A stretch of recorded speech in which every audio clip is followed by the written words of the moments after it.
मित्रों, आप सभी को श्री कृष्ण जन्माष्टमी की हार्दिक शुभकामनाएं। मित्रों, आज हम आप सभी लोगों को श्री कृष्ण जन्माष्टमी की एक अत्यंत ही महत्वपूर्ण कथा सुनाने वाले हैं। जो भी माताएं बहनें या मेरे प्रिय भाई श्री कृष्ण जन्माष्टमी का व्रत रखते हैं तो उन्हें इस कथा को अवश्य सुनना चाहिए। इससे मनोवांछित फल की प्राप्ति होती है। कान्हा जी आपकी सभी मनोकामनाएं अवश्य पूरी करते हैं। आज की इस वीडियो में हम श्री कृष्ण जन्माष्टमी पर सुनी जाने वाली कथा कहानी सुनेंगे। मित्रों, श्री कृष्ण जन्माष्टमी का व्रत भाद्रपद में कृष्ण पक्ष की अष्टमी तिथि को मनाया जाता है और श्री कृष्ण जन्माष्टमी को भगवान श्री कृष्ण के जन्मोत्सव के रूप में मनाया जाता है। भगवान श्री कृष्ण का जन्म भाद्रपद कृष्ण पक्ष की अष्टमी को बुधवार के दिन रोहिणी नक्षत्र में अर्धरात्रि के समय हुआ था। जन्माष्टमी का यह व्रत पूरे साल में रखे जाने वाले व्रत में सबसे बड़ा माना जाता है। इस व्रत को व्रत राज्य कहा जाता है। ऐसी मान्यता है कि जो कोई भी जन्माष्टमी का एक व्रत करता है उसे पूरे साल के सभी व्रत करने जितना पुण्य मिलता है। 1 करोड़ एकादशी का व्रत करें तब जाकर एक जन्माष्टमी व्रत के फल के बराबर पुण्य मिलता है। जो भी जन्माष्टमी का व्रत करता है भगवान श्री कृष्ण उसकी सभी मनोकामनाएं पूरी करते हैं। ऐसी मान्यता है कि जो जन्माष्टमी के दिन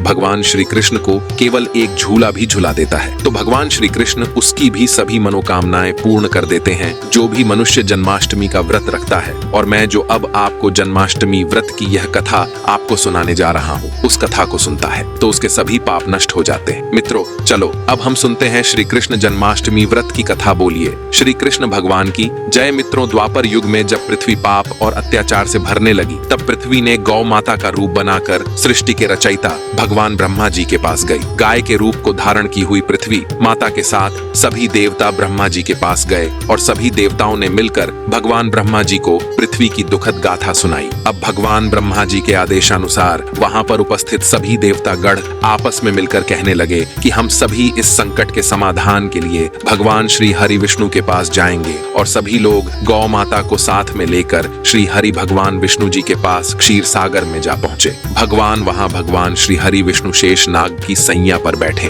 विश्राम कर रहे थे। अब सभी देवता गढ़ वहां जाकर भगवान विष्णु जी की स्तुति करने लगे। जब सभी देवता गढ़ एक साथ भगवान श्री हरि विष्णु स्तुति करने लगे तब भगवान श्री हरि विष्णु की निद्रा भंग हुई। तब भगवान विष्णु ने सबके आने का कारण पूछा। तब दीनहीन वाणी में पृथ्वी देवी बोली कि हे प्रभु, संपूर्ण भूमंडल पाप और अत्याचार से घिर गया है। पृथ्वी पाप और अत्याचार से त्राही त्राही करने लगी है। इसीलिए हे प्रभु, कृपा करके आप इस संकट का निवारण करें और पृथ्वी को संकट से मुक्त करें। ये बात सुनकर भगवान श्री हरि विष्णु जी बोले कि ठीक है, मैं पृथ्वी को समस्त दानवों से बचाने के लिए मैं ब्रजमंडल में वासुदेव भार्या और कंस की बहन देवकी के गर्भ से जन्म लूंगा। इसीलिए तुम ब्रज भूमि में जाकर यादव कुल में अपना शरीर धारण करो और मेरे द्वारा की जाने वाली बाल लीलाओं का आनंद लो। तब इतना कहकर भगवान श्री हरि विष्णु अंतर्ध्यान हो गए और अब सभी देवता और पृथ्वी देवी ब्रज भूमि पे आकर यादव कुल के नंद, यशोदा और गोपियों के रूप में पैदा हुए। इसके बाद कुछ दिन ऐसे ही व्यतीत होते गए। कुछ दिनों के बाद वासुदेव और देवकी अपने साले कंस के साथ गोकुल में जा रहे थे और पृथ्वी को अपने आतंक से त्राही त्राही करने वाला और कोई नहीं देवकी का भाई कंस था। जब वह तीनों गोकुल धाम जा रहे थे तभी अचानक से भविष्यवाणी हुई। अरे दुराचारी कंस, जिसको तू अपनी बहन समझकर अपने साथ ले जा रहा है, इसकी गर्भ से जन्म लेने वाला 8वां पुत्र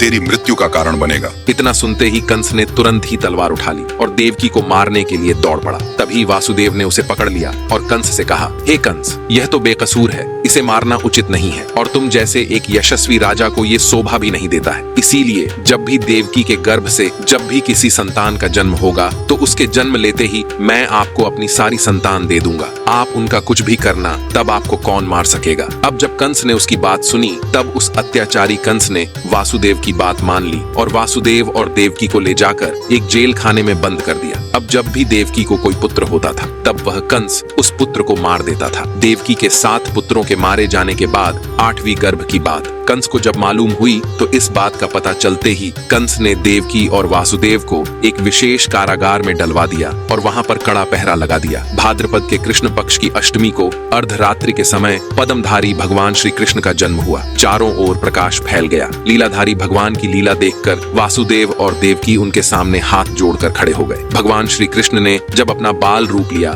तब देवकी और वासुदेव की हाथों की हथकड़ियां टूट गईं। दरवाजे अपने आप खुल गए। पहरेदारों को नींद आ गई। तब वासुदेव भगवान श्री कृष्ण जी को अपने साथ लेकर वहां से निकल गए। जब वासुदेव जी ने यमुना को पार करने के लिए यमुना के अंदर प्रवेश किया, तब यमुना का स्तर बढ़ने लगा। भगवान के चरण कमल छूने को लालायित यमुना भगवान श्री कृष्ण के पैरों को जब वह छू लेती है, तब भगवान के चरण कमल का स्पर्श करते ही वह एकदम से नीचे उतर गई और बिल्कुल घट गई। वासुदेव पैदल ही यमुना को पार कर गए और गोकुल धाम पहुंच गए। वहां जाकर उन्होंने देखा कि एक दरवाजा खुला हुआ है। खुले हुए दरवाजे और सोई हुई यशोदा मैया को देखकर बालक वासुदेव ने बाल गोपाल श्री कृष्ण को उन्होंने वहीं सुला दिया और मैया यशोदा के पास सोई कन्या को लेकर वापस चले आए। जब वासुदेव वापस कारागार में पहुंचे तो उन्हें अपने आप ही बेड़ियां लग गईं और दरवाजे भी बंद हो गए। दरवाजे बंद होने के बाद सोए हुए पहरेदार जाग गए। अब हथकड़ियां लगने के बाद वह कन्या जोर जोर से रोने लगी। तब पहरेदारों ने कन्या की रोने की आवाज सुनकर कंस के पास खबर भेज दी कि देवकी की 8वीं संतान का जन्म हो चुका है। यह सुनते ही कंस दौड़ता हुआ कन्या को हाथ में लेकर जैसे ही पत्थर पर पटकने ही वाला था, तभी वह कन्या हाथों से छूकर आकाश में उड़ गई और साक्षात देवी के रूप में प्रकट हो गई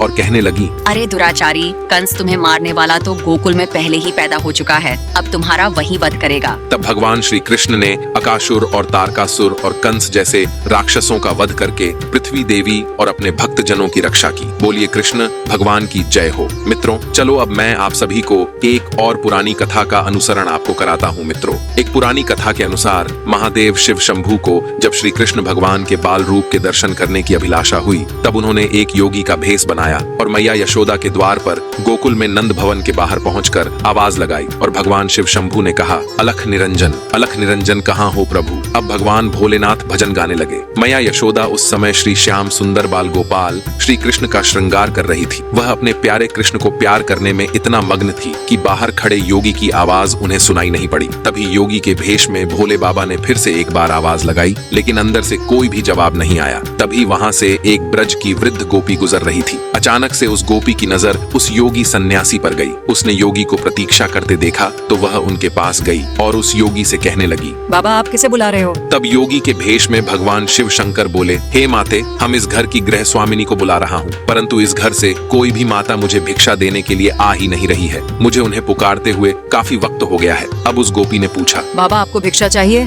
तब शिव शंकर बोले, हाँ माँ, मुझे भिक्षा चाहिए। तब गोपी बोली, बाबा लेकिन यहाँ तो मुझे कोई नहीं दिख रहा है। आप मेरे घर चलो, वहाँ मैं आपको भिक्षा दे दूंगी। आप मुझसे जो मांगोगे मैं उसे दे दूंगी, अगर मेरे पास हुआ तो। तब भगवान भोलेनाथ ने कहा, माता, मैं जहाँ पर जाता हूँ यदि उस द्वार से कुछ मिले तो अच्छा, नहीं तो किसी और द्वार पर मैं नहीं जाता। तब गोपी कहने लगी, तो महाराज फिर तो आज आप भूखे ही रह जाओगे। भोले बाबा बोले, जैसी प्रभु की इच्छा। तब गोपी कहने लगी, नहीं बाबा, हमारे गांव से कोई ऐसे भूखा जाए यह तो सारे गोकुल के लिए लज्जा की बात है। तुम यहीं ठहरो, मैं अंदर जाकर देखती हूँ कि यशोदा रानी कहाँ है। यह कहकर गोपी नंद भवन के अंदर गई तो देखती है कि मैया यशोदा तो श्याम सुंदर का श्रृंगार कर रही थी, लोरी गाकर उन्हें सुला रही थी। इधर बाहर खड़े भगवान शंकर मन ही मन कहने लगे कि प्रभु दर्शन किए बगैर तो मैं नहीं जाऊंगा। गोपी अंदर जाकर मैया यशोदा से कहती है, यशोदा रानी कहाँ हो? तब मैया यशोदा कहती है, आओ काकी, क्या बात है? तब गोपी कहने लगी, यशोदा रानी, तुम्हारे द्वार पर एक योगी कब से भिक्षा के लिए खड़ा है, तुमने उसकी आवाज नहीं सुनी?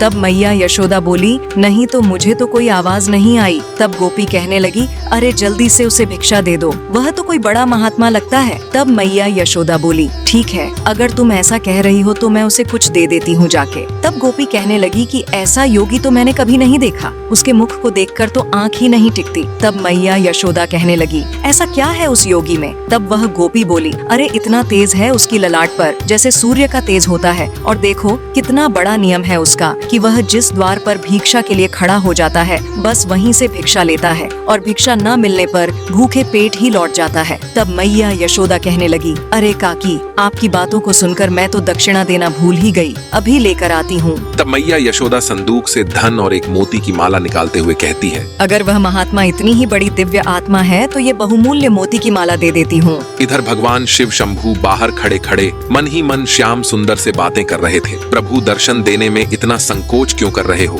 तब श्याम सुंदर ने कहा कि मेरे धन्य हो भाग्य जो आप अपने सेवक के घर पधारे, इस सेवक का परिणाम स्वीकार करें। तभी मैया यशोदा श्याम सुंदर को पा संभालने में रखकर और दक्षिणा की थाल लेकर गोपी के साथ भवन से बाहर आई है। वहाँ योगी भेष में शिव शंभू प्रतीक्षा कर रहे थे। मैया यशोदा योगी रूप शिव शंभू को देखकर प्रणाम करते हुए कहती है कि बाबा क्षमा कर दीजिए, विलंब के लिए मैं अपने लल्ला का श्रृंगार कर रही थी। तब योगी के वेश में भगवान शिव शंभू बोले, धन्य हो मैया, जिसे ऐसे दिव्य बालक की सेवा का सौभाग्य प्राप्त हुआ है। मुझे भी उस परम दिव्य शिशु के दर्शन करा दो। तब मैया यशोदा बोली, बाबा मुझे क्षमा कर दो, अभी अभी स्नान कराया है, इस समय मैं उसे बाहर नहीं ला सकती, उसे ठंडी हवा लग जाएगी। तब साधु वेश में भगवान शिव जी ने कहा कि हे माते, मैं तुम्हारे द्वार पर आया हूँ, मेरी इतनी सी विनती स्वीकार नहीं करोगी? तब मैया यशोदा बोली, नहीं होगी बाबा, मैं अपने लल्ला को बाहर नहीं ला सकती, आप यह भिक्षा ग्रहण कीजिए और मुझे क्षमा कीजिए। तब उस योगी के वेश में भगवान शिव शंभू जी भिक्षा की थाल की ओर देखकर कहते हैं, मैया ये मोती और धन तो मेरे लिए पत्थर के टुकड़े हैं, ये मेरे किस काम के? मुझे इनकी कोई लोभ कोई चाह नहीं है। अगर आपको चाहिए तो ऐसे हीरे मोती माणिक मुझसे ले लो, पर मुझे तुम्हारे लल्ला के दर्शन करा दो, वही हमारी भिक्षा है। योगी वेश में भगवान शंकर ने अपने कमंडल से हीरे मोती निकालकर मैया यशोदा की भिक्षा की थाल में रख दिए, जिसे देखकर मैया यशोदा और वह गोपी आश्चर्यचकित हो गई और चिंतित होकर गोपी से कहने लगी, मुझे यह साधु कोई मायावी लगता है, तभी तो यह बहकी बहकी बातें कर रहा है। गोपी तो चुपचाप खड़ी यशोदा मैया का करुण चेहरा देख रही थी। फिर मैया यशोदा अपनी आंखों में आंसू भर के उस योगी वेशधारी शिव शंभू से कहती है, देखो बाबा, तुम जैसे कई मायावी इससे भी पहले आ चुके हैं, सभी इसी प्रकार की चिकनी चुपड़ी बातें करते हैं कि तेरा लल्ला तो बड़ा दिव्य बालक है, उसकी दर्शन करा दो, उसे मेरी गोद में दे दो। फिर सब के सब उसका अनिष्ट करने की चेष्टा करते हैं। मेरे लल्ला ने आप सबका क्या बिगाड़ा है जो आप लोग उसके शत्रु बने बैठे हैं? फिर बड़े ही कड़े शब्दों में मैया यशोदा ने कहा, भिक्षा चाहिए तो ले लीजिए, अन्यथा अपने स्थान को पधारिए, मैं अपने लल्ला को तो बाहर नहीं लाऊंगी। योगी भेषधारी शिव शंभू बोले, अरे मैया ऐसी कठोर मत बनो, बहुत दूर से आया हूँ। लेकिन मैया यशोदा तो फिर बोली, चाहे आप कैलाश पर्वत से आए हो, लेकिन मैं अपने लल्ला को नहीं दिखाऊंगी। अगर तुम कैलाश पर्वत से आए हो तो वही भगवान शिव के दर्शन कर लेते, यहाँ किस काम से आए हो? योगी वेशधारी भगवान शिव शंभू बोले, भोली मैया, भगवान के साक्षात दर्शन करना कोई कठिन काम नहीं है, लेकिन उनके बाल रूप के दर्शन करना बहुत दुर्लभ है, इसलिए दर्शन की लालसा से तुम्हारे द्वार पर आया हूँ। कई युगों के बाद यह दर्शन करने को मिलते हैं, लेकिन मैया यशोदा नहीं मानी। वह बोली, बाबा मुझे क्षमा करो, मैं अपने लल्ला को तो बाहर नहीं लाऊंगी। मेरे पति की आज्ञा है कि किसी भी अनजान व्यक्ति के सामने अपने लल्ला को मत लाना, चाहे जो हो जाए। मैया यशोदा और भगवान भोलेनाथ के बीच यह विवाद चल रहा था। इस विवाद को सभी देवता गढ़ स्वर्ग लोक में खड़े होकर देख रहे थे। तब उन्होंने सोचा कि ऐसे तो काम नहीं चलने वाला, हमारे प्रभु भगवान भोलेनाथ को तो मैया यशोदा अपने लल्ला के दर्शन नहीं करने देगी। तभी उन्होंने देवी पूर्णिमासी को एक गोपी का रूप दिलवाकर उसे उसी स्थान पर भेज दिया जहाँ पर यह वाद विवाद चल रहा था। पूर्णमासी माँ उनके पास पहुँचकर बोली, अरे यह कोई अनजान व्यक्ति नहीं है यशोदा रानी, मैं इन्हें अच्छी तरह से जानती हूँ। मैंने कहा था ना कि गोकुल में आने से पहले मैं काशी में रहती थी, वहीं मैंने इनके दर्शन किए थे। ये तो सचमुच परम दिव्य शक्ति है, ये तो शक्ति के आदिपति हैं। ऐसा कहकर पूर्णमासी गोपी माँ आंखों में आंसू की धारा लिए भगवान शिव के चरणों में अपना शीश रख देती है और उन्हें प्रणाम करती है और उठकर मैया यशोदा से कहती है, यशोदा इन्हें लल्ला के दर्शन करा दो, इनका आशीर्वाद पाकर तेरा लल्ला भी बड़ा प्रसन्न हो जाएगा। मैया यशोदा अब स्मृति मुद्रा में पूर्णमासी माँ से कहती है, क्या तुम सच कह रही हो? मैया यशोदा आगे कहती है, लेकिन इनकी वेशभूषा तो देखिए, लंबी लंबी जटाएं, बदन में भभूत, गले में सांपों की माला। लल्ला तो इनको देखकर वैसे ही डर जाएगा ना बाबा, ना मैं तो लल्ला को नहीं लाऊंगी। बेचारी भोली बली मैया को क्या पता था कि उनके द्वार पर स्वयं शिव भगवान पधारे हैं। मैया यशोदा की ऐसी बातें सुनकर पूर्णमासी माँ कहने लगी, नहीं यशोदा रानी, इनके तो दर्शन मात्र से समस्त भय नष्ट हो जाता है, सारी बाधाएं दूर हो जाती हैं। यशोदा तू इन पर विश्वास कर, मैं तुझे झूठ नहीं कह रही हूँ। अब इस बात का समर्थन करते हुए वह दूसरी गोपी भी कहने लगी, अरे यशोदा रानी, यह पूर्णमासी बुआ तो कभी झूठ नहीं बोलती। तुम्हें याद है ना, जब वह पहले गोकुल में आई थी तब इसी ने तुझे आशीर्वाद दिया था कि तुम्हें भी एक लल्ला होगा। उस समय तो तुम सब लोग आशा छोड़ चुके थे। यह तो सदा सच कहती है, तो इनकी बात तो मान ले। मैया यशोदा पूर्णमासी बुआ से बोली, लल्ला को ले तो आऊंगी, पर इनके हाथों में मैं नहीं दूंगी। पूर्णमासी माँ बोली, अच्छा ठीक है, लल्ला को लेकर तो आ, लल्ला को दूर से ही आशीर्वाद ले लेना, जा जल्दी जा। फिर मैया यशोदा नंद भवन के अंदर जाती है श्याम सुंदर को लेने के लिए, और अंदर जाकर श्याम सुंदर को अपनी गोद में उठाकर इस तरह से कहती है, अरे लल्ला चल, तेरे दर्शन के लिए कोई आए हैं। मैया यशोदा श्याम सुंदर को बाहर ले जाती है, जिन्हें देखकर योगी वेशधारी शिव शंभू प्रेम से गदगद हो जाते हैं। श्याम सुंदर के बाल स्वरूप को टकटकी टकटकी लगाकर निहारने लगते हैं। जैसे पूर्णिमा की रात को चकोर चांद को टकटकी लगाकर निहारता रहता है, उसी तरह वह साधु वेशधारी भगवान शिव भी इस लल्ला को देखकर उसे एकटक देख रहे थे। भगवान शिव शंभु अपने प्रिय श्याम सुंदर के इस बाल रूप को देखकर उन्हें नमस्कार करते हैं और श्याम सुंदर के चेहरे पर भी मधुर मुस्कान आ जाती है। फिर श्याम सुंदर को देखकर वह साधु वेशधारी भगवान भोलेनाथ मैया यशोदा से कहते हैं, मैया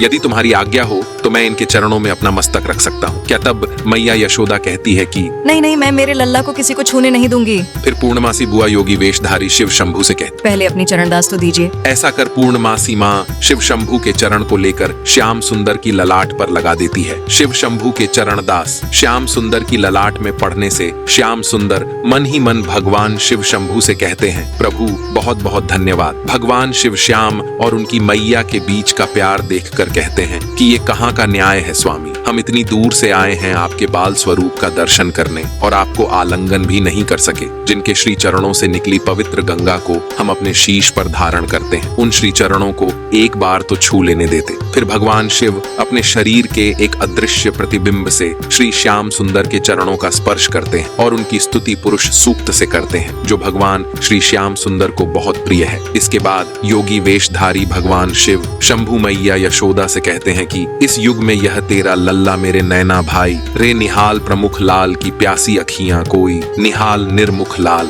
अब माता यशोदा कहती है कि योगी बाबा अब तो भिक्षा ले लो। तब भगवान शिव कहते हैं कि अपने हीरे मोती यह पत्थर आप ही रख लो, यह मेरे किस काम के, मैं तो माला माल हो गया, तेरे लाल का दर्शन करके यही मेरी भिक्षा थी। और ऐसा कहकर कर योगी वेशधारी शिव शंभु वहां से अंतर्ध्यान हो जाते हैं। ऐसा अनुपम दृश्य देखकर स्वर्ग लोक से सभी देवी देवता प्रसन्न होकर पुष्पों की वर्षा करने लगते हैं। जन्माष्टमी के दिन श्री कृष्ण के दर्शन की इस कथा को जो कोई भी सुनता है उसे भगवान श्री कृष्ण के बाल रूप के दर्शन करने का सौभाग्य प्राप्त होता है और पुण्य फल भी प्राप्त होता है। बोलो श्री कृष्ण भगवान की जय हो। जय श्री कृष्ण। राधे राधे। मित्रों, आपको हमारे द्वारा सुनाई गई श्री कृष्ण जन्माष्टमी व्रत कथा कैसी लगी हमें कमेंट करके अवश्य बताना। साथ ही इस वीडियो को आप सभी अपने लोग मित्र बंधुओं के साथ शेयर भी करना। मित्रों, आप सभी ने अगर अभी तक हमारे चैनल को सब्सक्राइब नहीं किया है तो आप सभी लोग हमारे चैनल को सब्सक्राइब अवश्य करना। बाकी मित्रों, आप सभी का इस वीडियो को यहाँ तक देखने के लिए दिल से धन्यवाद।